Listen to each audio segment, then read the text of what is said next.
A seleção brasileira finalizou o seu ciclo para a Copa do Mundo, vencendo Gana e Tunísia por placares sonoros e chega com certo favoritismo para a Copa do Mundo. Copa do Mundo que será daqui a 54 dias e a seleção brasileira, mais especificamente, estreia no dia 24 de novembro na competição mais importante do planeta bola. Mas, assim, temos que avaliar aqui. A seleção, ela chega como favorita para a Copa do Mundo, né? Há sustento nesse favoritismo. É isso que a gente vai tratar no vídeo de hoje.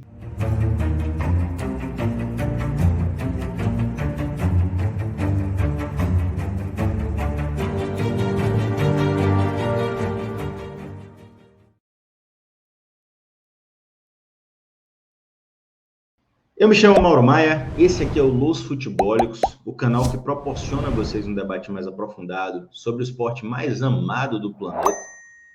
E hoje o assunto não poderia ser diferente. Afinal de contas, ontem a seleção goleou a Tunísia por 5-1, com uma atuação bem destacada e que animou todos os brasileiros para a Copa do Mundo. E diante disso, a gente tratará aqui um pouco dos elementos que tornam ou não a seleção favorita ao título da Copa, né? Então vamos começar falando dos jogos que se sucederam nas últimas datas FIFA, né, por parte da seleção brasileira. Estamos falando, obviamente, da vitória da seleção brasileira contra a Gana por 3-0 e também da vitória da seleção brasileira, esta mais recente, contra a Tunísia por 5-1, né? Dois jogos interessantes porque, apesar de não terem sido feitos contra seleções top, né, temos aí um confronto contra uma seleção que está na Copa e que pode cruzar com o Brasil em fases posteriores. E também temos uma outra seleção que, apesar de não estar na Copa, tem um grau de competitividade interessante.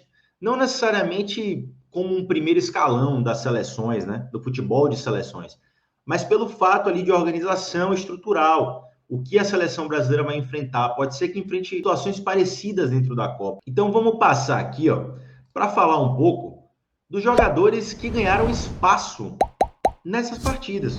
Afinal de contas, ainda tinham dúvidas na lista, né, do Tite e alguns aí carimbaram passaporte, na minha opinião, tá? Seja por questões circunstanciais ou por desempenho mesmo. E a gente tem três casos bem diferentes para mim, tá? Primeiro de todos, o Alex Telles. O Alex Telles, ele jogou nas duas partidas. Ele é quase que um nome automático diante da contusão do Arana, contusão seríssima do Arana, que retira o jogador da Copa do Mundo. E o Alex Telles surge como um atleta que cabe automaticamente ali naquele espaço e me parece acertado mais até do que o Renan Lodge por questão de característica. O Alex Telles é um jogador que tem excelente passe, bate muito bem na bola, né? Tem essa característica também de jogar por dentro. Então, acaba encaixando nesse modelo da seleção. O Pedro, né, um jogador que também, para mim, ganha espaço e com boas chances de ir à Copa, não por ter brilhado nos dois jogos, afinal de contas, ele jogou só no jogo contra a Tunísia e não chegou nem a jogar um tempo inteiro, mas deixou o seu golzinho, colocou uma pulga atrás da orelha do Tite.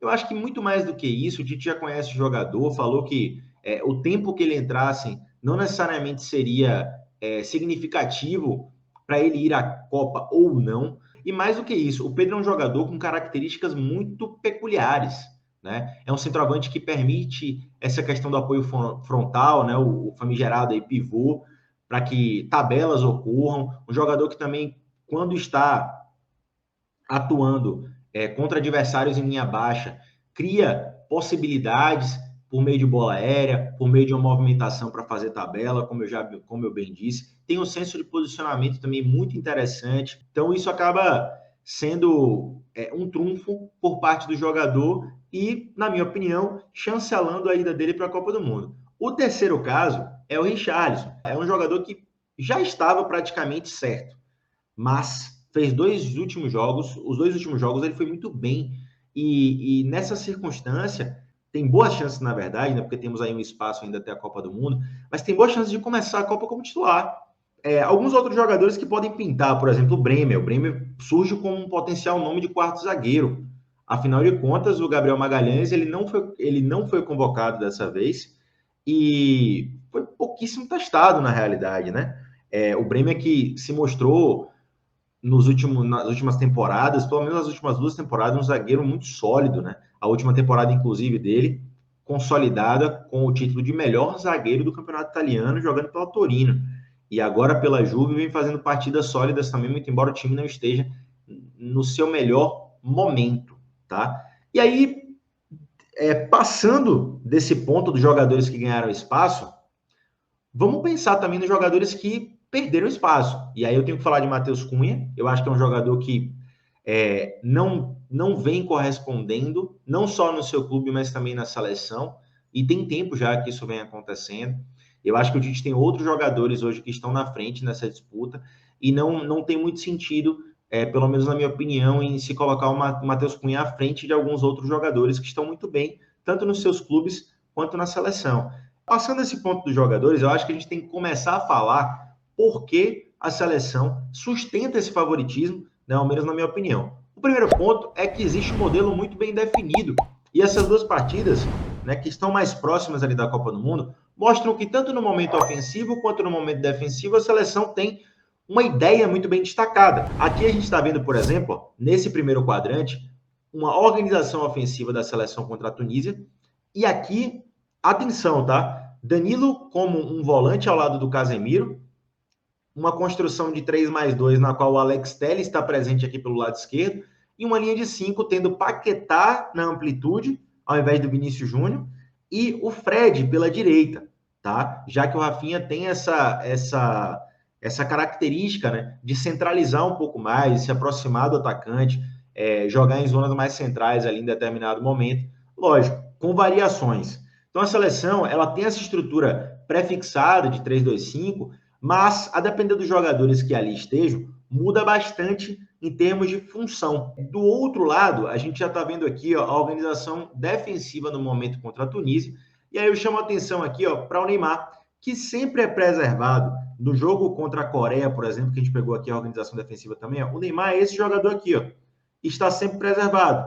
Por quê? Porque o Neymar, ele é o ponto de criatividade, né? É o jogador que precisa estar mais próximo da área adversária, né, da baliza adversária, o quanto mais próximo, melhor. Então, dentro de uma organização defensiva, no momento que a bola é recuperada, o Neymar já tem que estar em zonas onde ele possa criar sem muito deslocamento, não por questões físicas, mas porque ele é muito mais mortal dessa maneira, e ele sempre é preservado, estando nesse primeiro momento aqui, nessa primeira linha, melhor dizendo, de combate, né, nessa primeira linha de marcação. Aqui a gente já passa para a organização ofensiva contra a Gana, que teve o Vinícius Júnior aberto, né, variando muitas vezes com o Neymar. Aqui, o Neymar é esse jogador aqui embaixo desse cursor azul. O Paquetá como segundo volante, que me chamou muita atenção. Acho, inclusive, que essa formatação com o Paquetá de segundo volante, uma espécie de segundo volante, é algo que será utilizado dentro de contextos. Não acho que é algo que será usado para iniciar uma partida de Copa do Mundo, né? Acho que alguns adversários poderão possibilitar, na realidade, essa formatação por parte da seleção.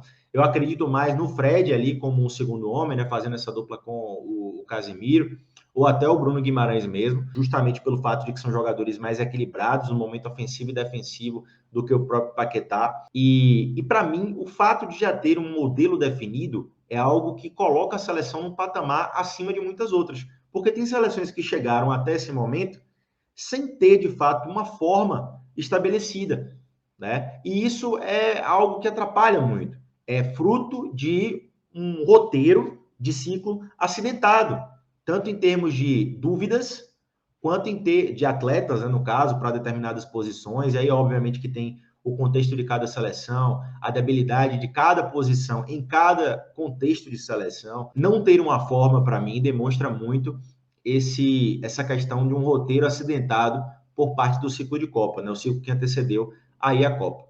Outro ponto que me chama a atenção e que a gente precisa mencionar é o seguinte: o trabalho do Tite, ele é um trabalho muito sólido. A gente está falando aí de um ciclo que já está fechado, onde o Tite está contando com toda a experiência após o que aconteceu na Copa de 2018, então ele já tem uma Copa na bagagem, isso conta muito, tá? Conta bastante mesmo. A gente está falando aí também de um histórico, né? Um cartel que o Tite tem de 50 jogos, 37 vitórias, apenas 3 derrotas e 10 empates. Então é um cartel muito vitorioso aí por parte do Tite, sendo que foram feitos 111 gols nessa trajetória e apenas 19 gols sofridos, o que é muito pouco, realizando uma média ali, chega a menos de 0,5 por partida, tá? Então isso é uma média maravilhosa por parte do Tite. Nesse sentido, é preciso valorizar essa solidez que a seleção traz. Em muitos momentos, a bem verdade, não foi brilhante, mas trouxe solidez. E essa solidez foi vista também no ponto 5 aí da nossa cartilha, que tornou o Brasil líder das eliminatórias e o título da Copa América, da primeira Copa América que aconteceu nesse ciclo, né? Porque tivemos duas, e a outra se deu ali com uma derrota para a Argentina na final. É preciso lembrar desse ponto também, tá? Porque o roteiro do Tite, ele não é feito só de solidez e sucesso. Teve momentos onde a seleção esteve embaixo. Alguns amistosos ali, né? Essas derrotas, por exemplo, foram amistosos contra o Peru, contra a Argentina, tá? Contra a Argentina, logo ali após a primeira Copa América desse ciclo, e também contra a Argentina na final da Copa América. Mas é muito pouco, são a quantidade de derrotas ínfima perto do que o Tite fez.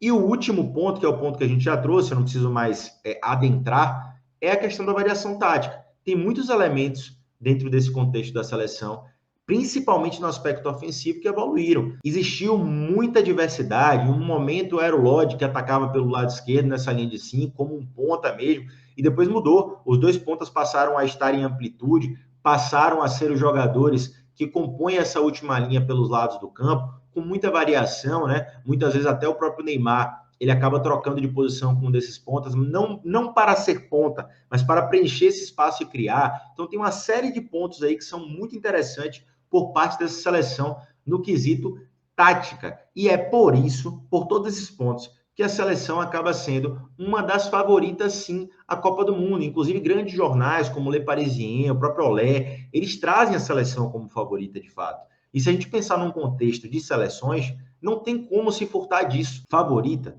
quer dizer que a seleção brasileira está num patamar de possibilidade grande de chegar ao título da Copa do Mundo. Mas não quer dizer que vai ganhar, porque no fim das contas a gente tem uma fase de grupos, depois um torneio mata-mata, um torneio eliminatório, onde é um jogo só, e muita coisa pode acontecer, exige um nível de concentração muito alto. Aqui, ó, a gente vê, o Brasil é favorito, fica a pergunta, na minha opinião, é favorito sim, tá? E a gente tem aí algumas seleções, inclusive, que são postas como favoritas e que estão embaixo. A gente está falando de Inglaterra, a gente está falando de Portugal e a gente está falando de França, meus amigos, que hoje, inclusive, na Nations, vive uma situação diversificada. A gente está falando da França, que quase foi rebaixada no grupo da Dinamarca, que a gente vai falar logo mais, teve muita dificuldade, o clima não está legal lá, tem uma questão de direitos de imagem muito polêmica, que nós falamos até no nosso Instagram. Tem a situação de Portugal, que nos últimos instantes perdeu a classificação do seu grupo para a Espanha, num jogo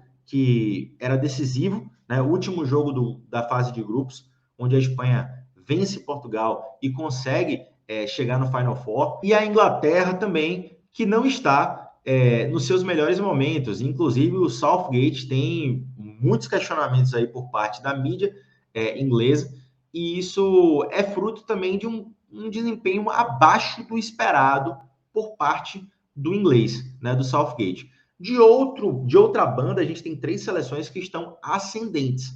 Temos a Argentina, que está muito bem, perto de bater o recorde da Itália aí, de sequência de jogos, né, sem perder. Temos também a Holanda, que vem crescendo muito com o Van Gaal, trazido de volta aí da sua aposentadoria, né, para poder comandar a Holanda, e já conseguiu ajeitar o time. É bem verdade, tem as suas carências de uma posição ou outra, mas é uma seleção também que vem demonstrando uma solidez e se classificou no seu grupo em primeiro na Nations League para o Final Four. Então a Holanda é mais um classificado. E a Dinamarca está numa fase muito interessante, que não é de agora, apesar de não ter se classificado no seu grupo da Nations, porque a Croácia foi a seleção que conseguiu se classificar. É uma seleção que vem mostrando uma evolução de trabalho, né? Vem mostrando resultados, inclusive. Afinal de contas, a Dinamarca foi semifinalista de uma Euro em 2021 contra a Inglaterra. Então temos essas 3 seleções em alto, 3 seleções em baixo, mas no meu entendimento, o Brasil está num nível acima dessas seleções, tá? O que é que pode pegar? Ainda falta um tempo para a Copa do Mundo. França, Portugal e Inglaterra têm elencos com individualidades grandiosas no contexto do futebol. Então, a gente está falando de Mbappé, Benzema, a gente está falando de Cristiano Ronaldo, João Félix, Bernardo Silva, Bruno Fernandes. Na Inglaterra, a gente está falando de Harry Kane, a gente está falando de Sterling, a gente está falando de Mount, a gente está falando de vários jogadores, o próprio Jude Bellingham também. Então, assim, uma série de elementos aí dentro dessas seleções que podem fazer a diferença em determinado momento, né, de uma Copa do Mundo. Ou seja, meus amigos, fechando esse vídeo, na minha opinião, o Brasil é sim favorito ao Hexa, é favorito ao título da Copa do Mundo. Lembrando, mais uma vez, não quer dizer que será vitorioso, mas, na minha opinião, é um dos principais candidatos ao título da Copa do Mundo. E eu quero saber o que você acha. Então deixa aí nos comentários se você também acha que o Brasil é favorito à Copa do Mundo, né? Favorito ao título da Copa do Mundo, ou quais seriam as seleções que estão à frente do Brasil e por que estão à frente do Brasil, né? Eu quero que vocês deixem aqui nos comentários. Não esqueçam também de se inscrever no nosso canal, ativem as notificações para que o YouTube encaminhe o conteúdo para vocês, todos os conteúdos que nós postamos aqui, e além disso, compartilhem o nosso conteúdo nas suas redes sociais, disseminem a semente do Los Futebólicos para que a gente possa continuar crescendo.